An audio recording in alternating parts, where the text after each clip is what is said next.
इथेच जास्ती मला संशयाची सुई ज्याला आपण म्हणतो की किंवा इथे सरकारला असं का वाटतंय किंवा पोलीस स्टेशनला का घेऊ देत नाहीत. मला असं वाटतं याची उत्तरं जर समजा काही नसेल त्या तो निव्वळ अपघात असेल, जर तो घातपात नसेल, पण जर समजा त्यांच्या घरच्यांनाच कोणाला तरी जर समजा त्याबद्दल जर समजा काही संशय असेल किंवा चौकशी नीट व्हावी यासाठीचा तो समजा एफ आय आर त्यांनी जर त्यांना करायचा असेल तर त्याला अडथळे सरकारकडनं का आणले जात आहेत. आज सुनेत्रा वहिनी तिकडे बसलेले आहेत, उपमुख्यमंत्री म्हणून बसलेले आहेत.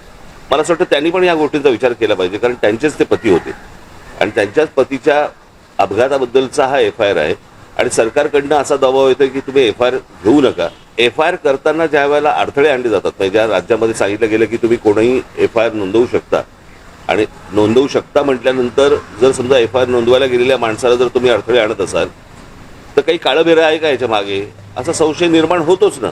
आणि मला असं वाटतं हे सरकारच संशय निर्माण करते.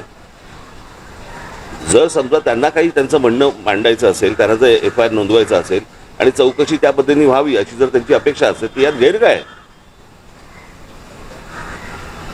आणि म्हणून मला असं वाटतं की ह्या गोष्टीकडे जास्ती गांभीर्याने पाहिलं पाहिजे आणि मला असं वाटतं सरकारने या गोष्टींची उत्तरं त्यांना दिली पाहिजे.